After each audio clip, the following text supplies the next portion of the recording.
Maravilloso. Todo lo que digas quedará para la posteridad. Maravilloso, maravilloso. No, bueno, ¿qué tal? Buenas tardes. Antes que nada, mil gracias al doctor Derbez por la invitación.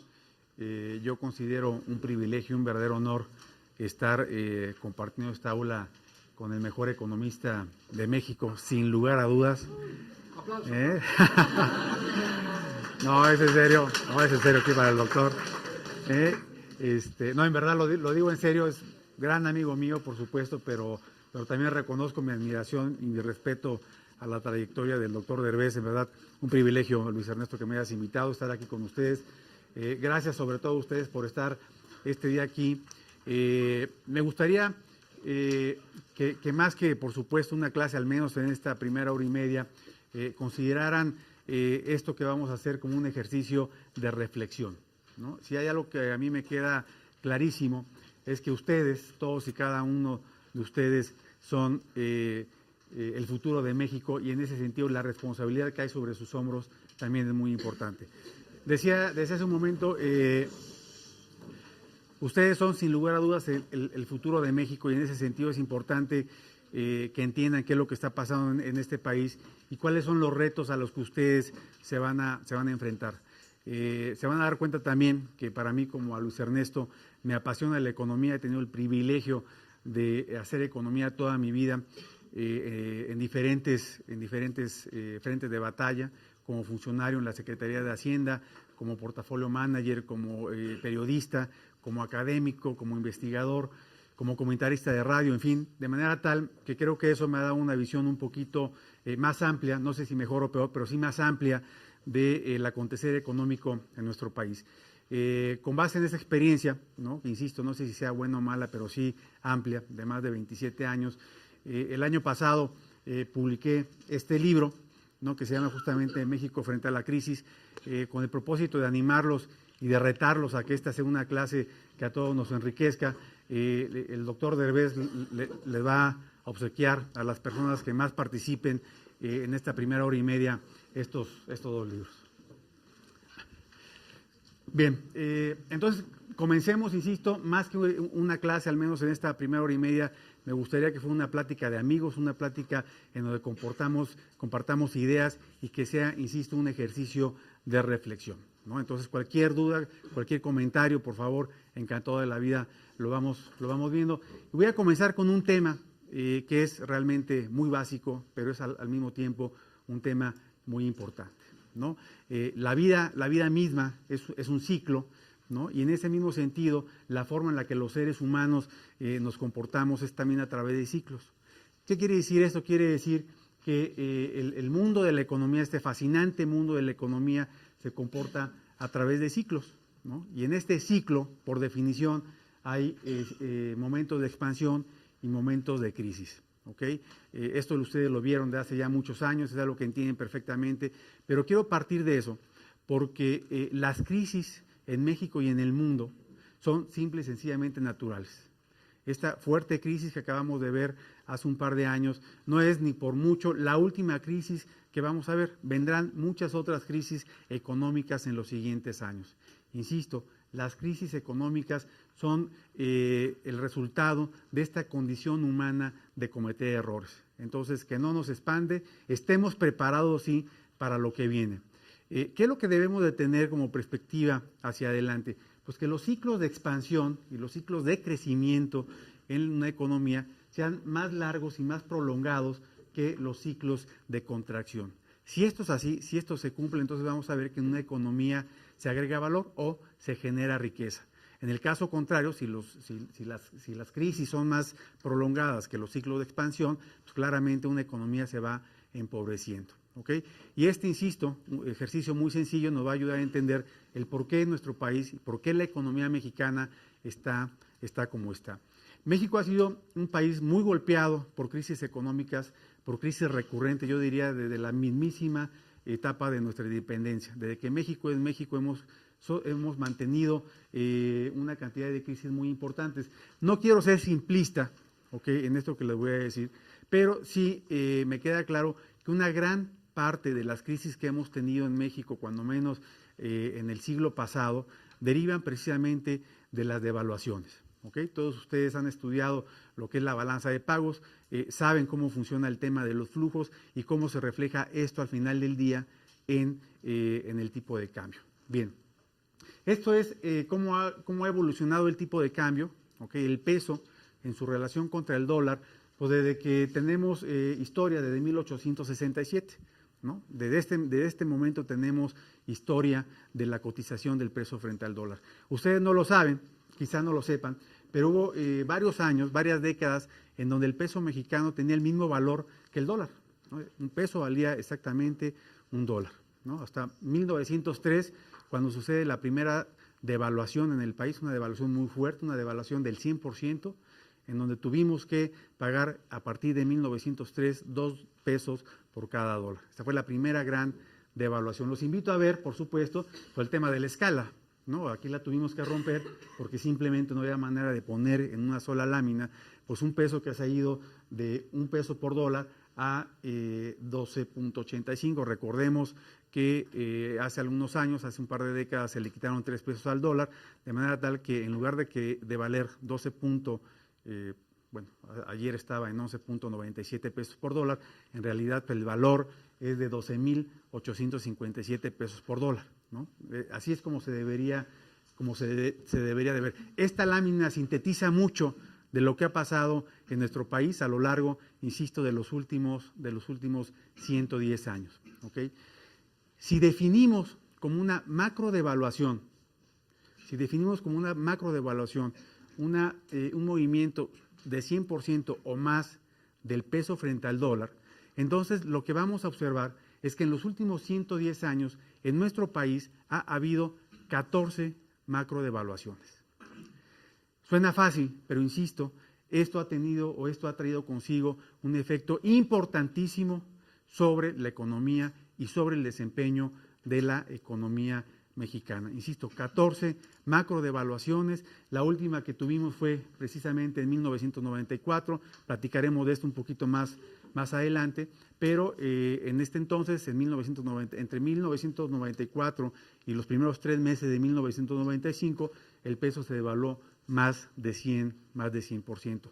Sonaría como algo muy fácil, ¿no? Pero imagínense ustedes que se van hoy a hacer compras a San Antonio, ¿no? Se gastan $1,000 y llegando a México resulta que no deben $1,000 en su tarjeta de IXE, sino que deben 2,000. O sea, eso significa una devaluación de 100% y esto es lo que significa, digamos, el impacto en términos de toda la economía. Déjenme hacerles a todos ustedes una pregunta, ¿no? ¿Cuál creen que sea el efecto más importante de una macro devaluación sobre el acontecer económico de un país? A ver, ¿quién alza la mano? ¿Cuál sería el efecto inmediato? A ver, ¿cómo te llamas, perdón? Alina, por favor. Pues la pérdida de calidad de vida en el país, o sea, la vida se empieza a depreciar en el país. Ok. Como lo más rápido, tu dinero ya no vale lo mismo que valía antes de la devaluación. Ok, es un tema muy importante, a ver si ahorita lo aclaramos. ¿Alguien más, por favor? A ver, ¿cómo te llamas? Yafet, adelante. Pérdida de poder adquisitivo. Maravilloso. ¿Qué quiere decir eso?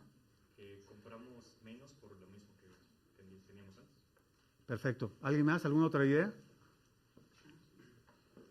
Sí, tu nombre, por favor. Rodrigo. Hay una desventaja con las exportaciones e importaciones del tipo de cambio. Es perjudicial para los mexicanos y nos devaluamos más. Ok. Vamos a hablar de todos estos temas un poquito más adelante. Yo diría, en pocas palabras, y es lo que más hemos sufrido, una macro devaluación al final del día tiene un efecto muy importante sobre la inflación y por lo tanto al final del día, a través de todo un ciclo, sobre la calidad de vida de la población. Esos dos temas me parecen fundamentales. Vamos a platicar un poquito más de esto en los siguientes minutos. Déjenme preguntarles primero a todos ustedes, ¿cuántos de los que estamos aquí, exceptuando al licenciado Toño Aces y al doctor, cuántos de los que estamos aquí ya habían nacido en 1986? Alcen la mano. 3, 6. 6 personas. Ok. En 1994, ¿cuántos habían nacido? Alcen la mano. No, aquí nuestras compañeras de aquí no habían nacido. Bueno, pero la mayoría ya había nacido en 1994, ¿ok? Entonces, esto le debería quizá de sonar un poquito más cercano. Y me gustaría referirme a esto porque nos va a servir para entender lo que viene a continuación. Comentaba hace un momento, la última gran macrodevaluación en nuestro país sucedió en 1994, ¿ok? En 1994, nuestro país inició con un nivel máximo de reservas internacionales cercano a los 30,000 millones de dólares. Fue un año muy complicado para nuestro país, quizá el más complicado que a mí me ha tocado vivir como economista. En este entonces yo ya trabajaba en Banamex, ya trabajaba yo manejando portafolios de inversión y me tocó vivir esta macro devaluación de una manera muy importante. Amanecimos el 1 de enero de 1994 con un movimiento armado, ¿no? Autodenominado el EZLN, el Ejército Zapatista de Liberación Nacional, y a lo largo de todo el año se siguieron presentando una serie de eventos políticos que mermaron la confianza de los inversionistas en el país, y esto ocasionó una salida de capitales de proporciones mayúsculas. Las reservas internacionales, insisto, que habían arrancado en niveles máximos históricos de 30,000 millones de dólares, empezaron a mermar hasta acabar este año, en diciembre de 1994, con cerca de 5,000 millones de dólares. Esta cantidad la tiene el doctor Derbez en el cenicero de su coche. Sí, nos saquearon para todos los fines en este año, y se presentó una coyuntura además muy particular. En este año se presentó un fenómeno inflacionario en los Estados Unidos, razón por la cual los norteamericanos decidieron endurecer su política monetaria. ¿Qué quiere decir esto? Quiere decir que los norteamericanos empezaron a aumentar la tasa de interés. La tasa de interés en este año pasó de 3% a 5.5%. Entonces vean este fenómeno, ¿no? Por un lado, una gran aversión a riesgo, un país que se consideraba vulnerable junto con un incremento de la tasa de interés en los Estados Unidos, pues ocasionó una reversión pavorosa de los flujos de capital, y eso, insisto, ocasionó un movimiento muy importante en el tipo de cambio. Nuestro país ha tenido a lo largo de los últimos 110 años todos los sistemas cambiarios que ustedes se pueden imaginar, controlados, semicontrolados, libre, flotación sucia, de bandas, libre flotación, todos los hemos tenido, y con todos los sistemas, excepto este último, del cual vamos a platicar más adelante, en todos nos ha ido muy mal, ¿no? En 1994, con la llegada a finales de la década de los 80 del presidente Carlos Salinas de Gortari, se hicieron una serie de transformaciones estructurales que incluyeron, entre otras cosas, el establecimiento de un sistema de bandas para la moneda mexicana. Por favor, si hay algo que no entiendan, con mucho gusto, pregúntenme, por favor. De acuerdo, es a lo que voy. Un sistema de bandas quiere decir que se pone un límite superior y un límite inferior para el tipo de cambio. Dentro de estos dos límites, el superior y el inferior, el tipo de cambio podía en aquel entonces fluctuar libremente. Cuando el tipo de cambio se pegaba al límite superior, que es esta línea azul que ustedes ven aquí, el Banco de México lo que hacía era empezar a vender dólares, salía al mercado cambiario y ofrecía dólares de manera tal que se despresurizara el tipo de cambio. Cuando el tipo de cambio se pegaba a la banda inferior, es decir, cuando se estaba fortaleciendo el tipo de cambio, el Banco de México lo que hacía era retirar dólares de la economía de manera tal que presionara la oferta y por lo tanto el tipo de cambio se regresara. Entonces el tipo de cambio estuvo fluctuando de manera libre en estas bandas, yo diría con mucho éxito, ¿no? Porque uno de los principales elementos que habían ocasionado las crisis en nuestro país en la década de los 70s y de los 80s era precisamente los movimientos abruptos del tipo de cambio y la falta de confianza, sobre todo de la clase empresarial, sobre el tipo de cambio y la falta de capacidad de planear. De manera tal que esto dio certidumbre a la economía, ¿no? Insisto, el tipo de cambio funcionó de manera muy importante, ¿no? Si ustedes se dan cuenta, desafortunadamente, en la medida, bueno, para que este sistema funcione, ¿qué se requiere? ¿Recuerdan lo que acabo de comentar hace un minuto? ¿Con qué jugaba el Banco de México cuando se pegaban las bandas? Con las reservas internacionales, es decir, con los dólares. Entonces, el primer elemento que tenemos que tener presente es, para que esto funcionara, se necesitaban dólares, ¿no? Pero ya vimos en la lámina anterior que qué pasó con los dólares a lo largo de este año. Iban saliendo. Entonces, en la medida en que la demanda fue superior o era superior a la oferta, ¡pum!, ¿qué vimos? Pues el tipo de cambio se presionó. Mientras más se pegaba a la banda superior, el Banco de México tenía que salir a vender más dólares con el propósito de que se ajustara a esta banda. Hasta que se acabaron las reservas internacionales y el Banco de México el 20 de diciembre de 1994 decide, ampliar la banda de flotación. Primero la amplió 20%, ¿no? Sin embargo, eso dio origen a una mayor especulación cambiaria, hasta que el Banco de México o las autoridades monetarias en nuestro país deciden eliminar el régimen de inversión, el régimen de bandas, y establece un esquema cambiario de libre flotación. Cuando esto sucede, el tipo de cambio se dispara. De niveles, vean ustedes, de 3 pesos que tenía, pues se fue hasta niveles primero de 6 pesos y después niveles de 8 pesos en marzo de 1995, ¿no? Entonces es una historia de terror, una historia drástica. ¿Qué es lo que sucede? El primer impacto que tuvimos fue el siguiente, ¿no? La peor crisis, la peor recesión que ha vivido nuestro país, ¿tienen ustedes idea de cuándo fue? ¿Cuándo se habrá presentado la peor caída del Producto Interno Bruto de México?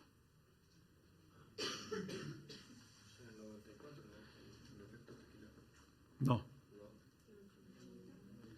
Los 80 no, tampoco. La peor recesión que vivió México fue en 1932, cuando la economía mexicana cayó 14.8%. O sea, fue un trancazo derivado justamente de la crisis financiera en Wall Street en 1929. A nosotros nos llegó con cierto rezago, ¿ok? Pero la economía cayó, la economía se contrajo casi 15%. ¿Se imagina usted lo que es un trancazo de esta magnitud? Lo que es perder el 15% del valor de una economía, fue tremendo. En este año, bueno, no en este año, en 1995, como resultado de esta macro devaluación, la economía mexicana cayó 6.2%. Esta fue la segunda recesión más importante de México en el siglo XIX, ¿no? Y como comentábamos hace un momento, el primer impacto que tuvo la economía mexicana fue la inflación, ¿no? Tuvimos una época muy difícil, inflacionaria, por ahí de 1987, 1988. La inflación en México, bueno, ustedes no se acuerdan, la inflación en México fue de 176% en términos anuales, ¿no? 152% en todo el año, en 1987. Después de una serie de cambios estructurales, créanme, en verdad muy importantes, bien interesantes, que se realizaron en el país a partir de 1987, el país entró en una senda de crecimiento y una senda de estabilidad. Eso permitió, a través de todos estos cambios, que la inflación se ubicara en niveles cercanos a 7%. O sea, vean ustedes lo importante de esta transformación que vivió México hacia finales de la década de los 80. Cuando se presenta esta devaluación de 1994, ¿qué es lo que sucede? Pues la inflación de 7% se va a 52%. O sea, sin lugar a dudas, insisto, uno de los grandes problemas de la economía mexicana, o dos de los grandes problemas de la economía mexicana a lo largo de los últimos 110 años, ha sido las devaluaciones y la inflación. Y por supuesto, todo lo que está detrás de la inflación, que al final del día repercute en un menor nivel de vida de los mexicanos. Es importante tener presente que esto no fue desafortunadamente un fenómeno exclusivo de la economía mexicana, ¿no? Sobre todo a finales de la década de los 80, el mundo entero vivió procesos de hiperinflación muy importante. El gran riesgo que corría México a finales de la década de los 80 era que también en México esta inflación, que ya había llegado a 176%, derivara en una hiperinflación. Que suena muchísimo. O sea, imagínense, esto significa que prácticamente se triplicaban los precios año con año. No sé si lo vean. ¿no? Insisto, a ustedes ya les ha tocado vivir un periodo de mucho más estabilidad, pero en aquel entonces, a finales de los 80, a lo mejor un litro de leche costaba $1 y hasta finales del año ya costaba $3. De ese tamaño era el impacto de las devaluaciones y de la inflación sobre la economía real. Insisto, no fue un fenómeno exclusivo de la economía mexicana. Y les hago una pregunta muy rápido. En estos mismos años, cuando en México la inflación fue de 170 y tantos %, ¿okay? ¿De cuánto calculan ustedes, o saben, quizá ya lo leyeron, que haya sido la inflación, por ejemplo, en Brasil? ¿Cuánto les gusta que haya sido la inflación en Brasil en aquel entonces? En 1988. A ver, digan un número, nada más para arrancar la discusión. 300%. A ver, ¿quién da más? A ver. Alguien que se anime, pero con ganas, a ver. Échenle. ¿Juan? No, en serio. 10,000, no, bueno, eso ya estaba un poquito más fuertes son. Pero más cerca, mucho más cerca. ¿Cómo te llamas? Pero mucho más cerca, Janet. Cuando en México la inflación fue de insisto, esta es la mensual anualizada. La realidad es que en el 88, año a año, la inflación fue del 152%. Cuando en México la inflación fue de 152%, en Brasil la inflación fue de 6,800%. 6,800%. Resulta inimaginable. Y si a ustedes les parece que esta inflación es alta, en este mismo año la inflación en Argentina fue de 20,000%. Impresionante, ¿no? Pero insisto, el gran problema de la devaluación es que vivimos todas las economías latinoamericanas tienen un impacto justamente sobre la inflación y sobre los niveles de vida, de la población. Es importante entonces entender por qué, insisto, cuando en México, ahora, cuando la inflación fue de 6,800 en Brasil y de 20,000 en Argentina, pues todos estos casos pasaron por la inflación del 50, del 100, del 175, del 500, del 1,000 y se dispararon. El gran riesgo que corría la economía mexicana en ese entonces es que de no contenerse, entonces hubiéramos caído en un proceso de hiperinflación como lo que pasó en nuestros países y en otros tantos, en Bolivia, en Israel. En muchos casos, en muchos lugares del mundo, la inflación era un fenómeno galopante. De manera tal que la transformación de nuestro país tenía que pasar por el control de la inflación. Y por supuesto, antes de la inflación estaba controlar el tipo de cambio. Ya vimos cómo se pretendió abordar este problema, que es a través, insisto, de este sistema de bandas que al final del día, aunque en su momento tuvo un resultado, yo diría, desde mi punto de vista, positivo, se tardó en transformarse en un sistema de libre flotación y cuando se quiso dar ese paso fue demasiado tarde. Pero en fin, esa es otra discusión. El señor Paul Krugman, Premio Nobel de Economía 2009, Luis Ernesto, comentaba que México cometió 2 errores aquí, ¿no?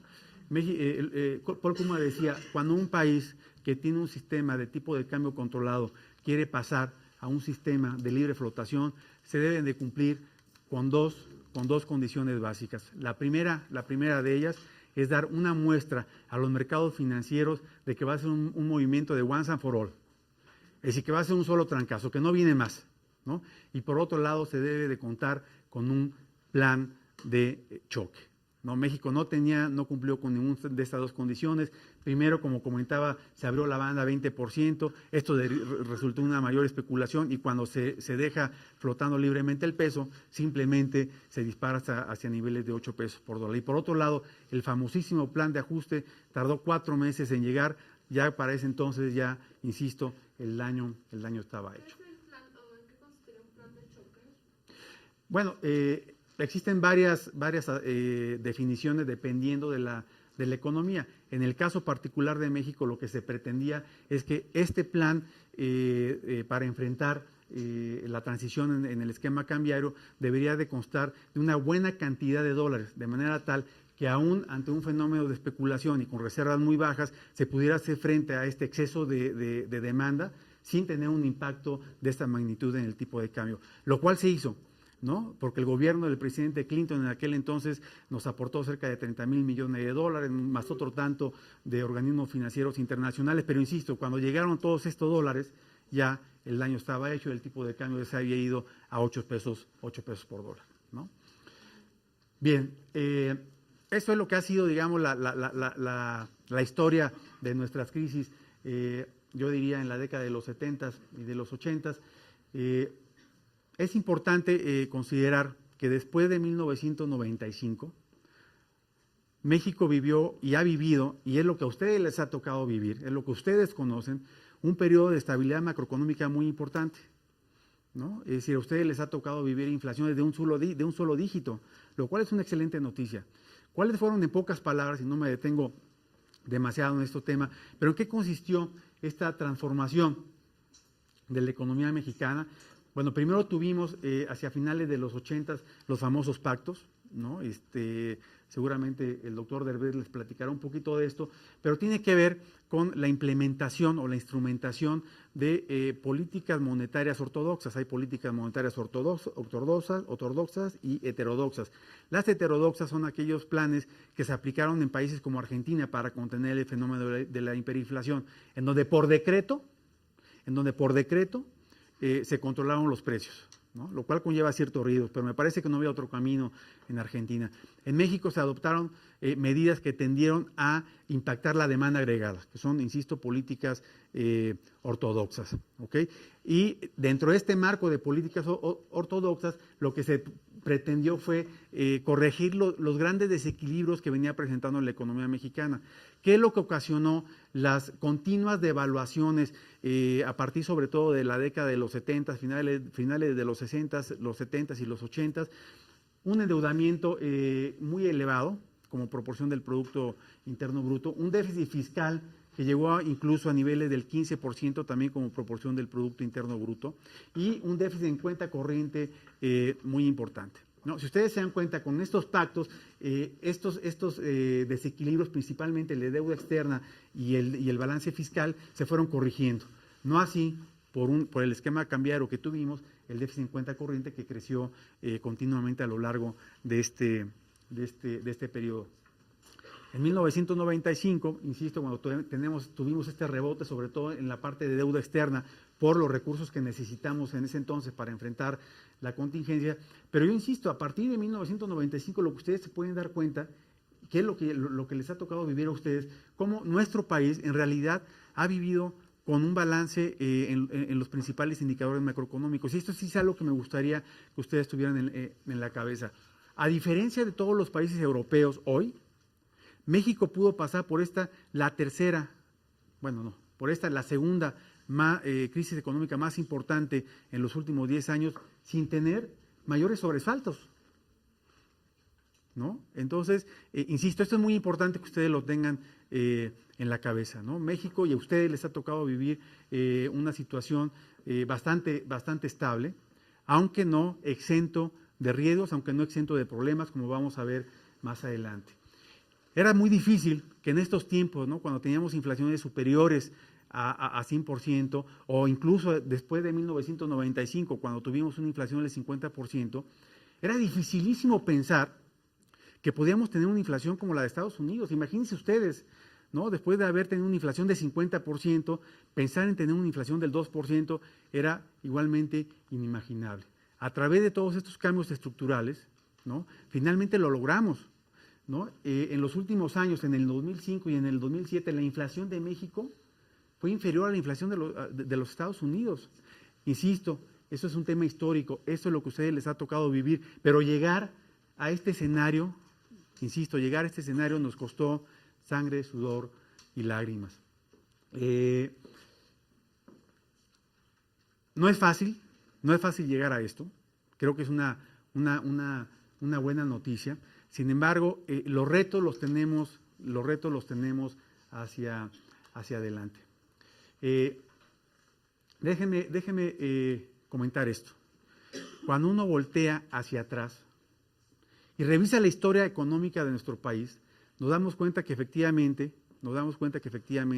sobre todo en los últimos 17 años, México ha gozado de esta estabilidad macroeconómica que les comento. El gran problema, y es algo que a ustedes les va a tocar corregir, es que el país no crece. El país no crece. No me detengo en el detalle técnico de esta lámina, pero sí les digo que en los últimos 30 años el promedio de crecimiento de la economía mexicana ha sido de 2%, el de los países emergentes de 4% y el de China y la India pues, prácticamente de 8%, ¿no? Y chispas, ¿no? La verdad es que esto sí es algo que nos debe de preocupar, ¿no? O sea, y seguramente ustedes también se preguntan, ¿no? Y, a ver, ya no entendí.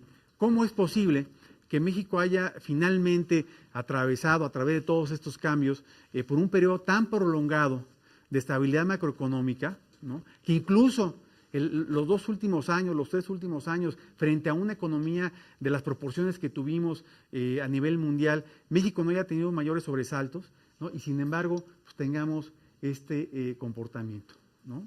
La gran pregunta que nos debemos de hacer es, ¿qué hemos hecho o qué hemos dejado de hacer tal que nuestro país no crece? ¿No? Desafortunadamente vemos cómo nuestras generaciones o mi generación empieza ya a salir y no corregimos estos problemas, insisto, de ahí la importancia que ustedes cobren conciencia de esta problemática, porque a ustedes les tocará finalmente tomar las decisiones para que este México, para que este país sea diferente. Me voy a detener un poquito más en este tema porque me parece que es altamente relevante. Más adelante regresaré a este tema, ¿no? Déjenme, esto es, digamos, lo que ha pasado en México de manera muy breve en los últimos años, en las últimas décadas. Me gustaría